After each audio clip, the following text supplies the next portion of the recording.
اعوذ باللہ من الشیطان الرجیم بسم اللہ الرحمن الرحیم۔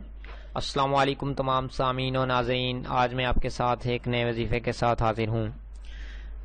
یہ وظیفہ بہت ہی پاورفل اور اسٹرانگ وظیفہ ہے۔ وظیفہ جو ہے وہ یہ ہے، امتحانات میں کامیاب ہونے کا آزمودہ وظیفہ۔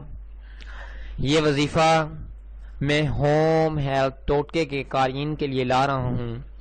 یہ وظیفہ کر کے آپ امتحانات میں نہ صرف اچھے نمبر حاصل کر سکتے ہیں بلکہ امتحانات میں اول آ سکتے ہیں۔ وظیفہ درج ذیل ہے۔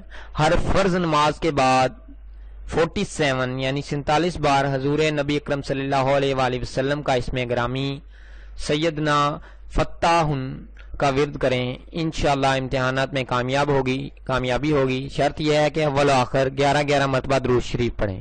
خدا حافظ۔